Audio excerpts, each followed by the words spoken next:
بيبدأ فيلم النهارده بعد انتشار مجموعة من الروبوتات عاملين زي البني آدمين بالظبط، ولكن كانوا أقوى وأسرع، وكان بيتم استعبادهم لحد ما قاموا بثورة وتم وقف إنتاجهم والقضاء عليهم. بس في مجموعة من الروبوتات دي قدروا يهربوا، وبتكون وظيفة الضابط كي إنه يدور عليهم ويدمرهم. وبنعرف إن كي هو كمان روبوت بس إصدار أحدث وبيطيع البشر أكتر، وبيجيله معلومات عن مكان روبوت قديم اسمه مورتن، واللي بيكون شغال مزارع وبيشوف مركبة كي وهي رايحة عند البيت عنده. وبيدخل البيت بيلاقي كي قاعد مستنيه وبيسأل كي لو هو شرطي، وكي بيحاول يضحك عليه وبيعرفه عن نفسه وبيقعد يتكلم معاه. ومارتن بيحس انه ممكن يضحك على كي وما يتمسكش، وبيقول لكي انه مزارع ومش روبوت. بس كي بيخرج جهاز عشان يكشف عليه، ومورتن بيهجم عليه وبينزلوا في بعض ضرب لحد ما كي بيقدر يخلص على مورتن. وبيقول له مورتن قبل ما يموت ان في معجزه حصلت، وبيموت مورتن وكي مش بيكون فاهم هو يقصد ايه. وبيخرج يركب المركبه بتاعته عشان يمشي، بس بيلاحظ شجره غريبه وبيطلب من المركبه بتاعته تفحصها. وبيلاحظ ان في صندوق تحت الارض، وبيبلغ القائده بتاعته اللي بتعرفه انهم هيبعتوا فرقه عشان يفحصوا المكان.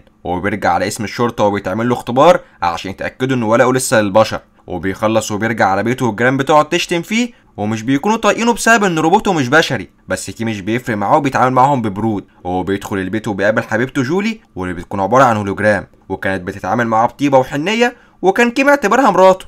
وبيقدم لها هديه عيد جوازهم، بس جولي بتقول له احنا مش متجوزين، فبيقول لها اعتبري. وبتكون الهديه عباره عن جهاز يخلي جولي تقدر تتحرك براحتها في اي حته، لانها بتكون مربوطه بالشقه. وجولي بتفرح وكي بيسالها نفسك تروحي فين، وبياخدها وبيخرجوا بره في المطر وبيكونوا مبسوطين لحد ما جولي بيتعلق وكي بيفصلها، وبيرجع على مركز الشرطه. وبيفتحوا الصندوق وبيلاقوا هيكل عظمي وخصله شعر لواحده ست لسه والده قيصري. وبيكون الوضع طبيعي لحد ما بيلاحظوا ان في ارقام على الهيكل العظمي بتاع الست، وده معناه انها روبوت، وان دي المعجزه اللي مورتن قال له عليها. والقائده بتطلب من كي ما يعرفش حد حاجه عن اللي حصل عشان ما تقومش حرب بين البشر والآليين وتدمر العالم. وبتطلب منه يروح يدور على الطفل، وبيتحرك كي على السجل وبيدي الموظف خصلة شعر الست، وبيطلب منه يجيب له معلومات عنها. بس الموظف بيعرفه انه طلبه صعب، لان الفتره اللي الست دي كانت موجوده فيها كان في حرب بين البشر والآليين، وده سبب انقطاع للتيار لمده 10 ايام في لوس انجلوس، وفي معلومات كتيره ضاعت. وبيروح كي يقابل لاف، ودي بتبقى الدراع اليمين لوالاس صاحب الشركه اللي بتصنع الروبوتات. وبتقول لاف بالكي انها ممكن تساعده، وبتاخده وبيروحوا يدوروا في السجلات، وبيلاقوا ان الست دي اتعمل معاها تحقيق قبل كده من ضابط اسمه ديكارت. فبيروح كي يقابل ضابط متقاعد كان شغال مع ديكارت، وبيساله كي لو يعرف اي حاجه عن ديكارت. بس الضابط بيقول ان ديكارت كان بيحب يشتغل لوحده وما كانش بيتكلم مع حد. وبيظهر ولد صاحب شركه صناعه الروبوتات، ولاف بتروح لعنده وبتحكي له ان كي بيدور على طفل روبوت. وولاس بيفرح بالكلام ده وبيطلب من لاف توصل للطفل ده قبل كي عشان ياخدوه ويستخدموه يخلي الروبوتات تتكاثر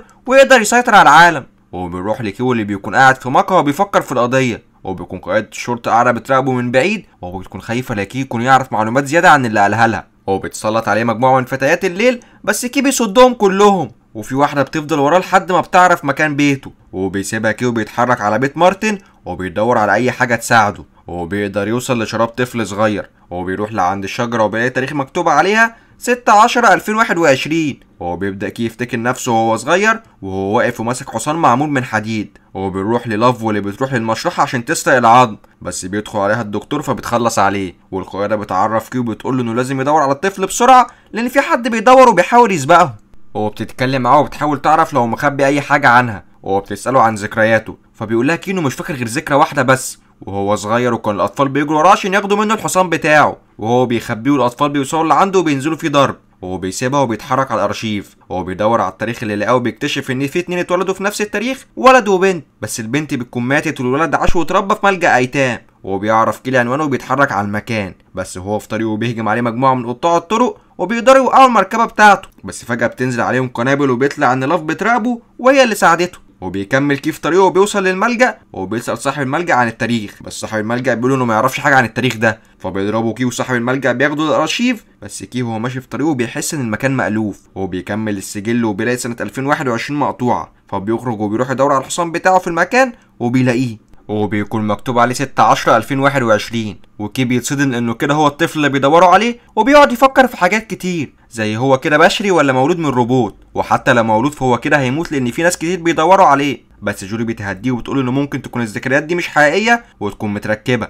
فبيروح كي عشان يتاكد وبيقابل انا، ودي بتكون متخصصة في وضع الذكريات في الروبوتات الجديدة عشان يحسوا انهم بشريين، وبيحكي لك عن الذكريات بتاعته، فبتقول له دي ذكريات لبشري وبتقعد تعيط، وهو بيسيبها كي وبيخرج بيلاقي الشرطة مستنياه وبتعتقله، وهو بيدخل الاختبار بس المرة دي كي بيفشل، والقائدة بتاعته بتتضايق منه وبتسأله عمل ايه في قضية الطفل، فبيقول لها كي انه لقاه وقتله، والقائدة مش بيكون مصدقاه بس بتطلب منه يسلم مهامه، وبتديله اجازة لحد ما يرجع لطبيعته، وبيرجع على البيت وبيعرف جولي انه طلع بشري، وبتدخل عليه البنت اللي قابلته في الكافيه وبتقعد معاه، وبتحط له جهاز تجسس في هدومه، وكي بيعرف جولي انه لازم يهرب عشان في ناس كتير بيدوروا عليه، وجولي بتطلب منه يكسر الشريحه بتاعتها عشان محدش يقدر يعرف مكانه، ولاف بتتضايق لان كيم بقت ظاهره عندها، وبتروح للقائده عشان تعرف مكان كي، بس القائده بترفض تقول لها اي حاجه، فبتقتلها وبتفتح الكمبيوتر بتاعها وبتحدد مكان كي، واللي بيوصل لعند واحد خبره في المعادن، وبيساله عن المعدن اللي اتعمل منه الحصان، فبيعرفوا ان المعدن ده تعرض لاشعه نوويه وهو مش هيلاقيه غير في مكان واحد وهو لاس فيجاس، هو بيتحرك كي على هناك وبيوصل وبيلاقي المكان متلوث بسبب كارثه كيميائيه حصلت هنا،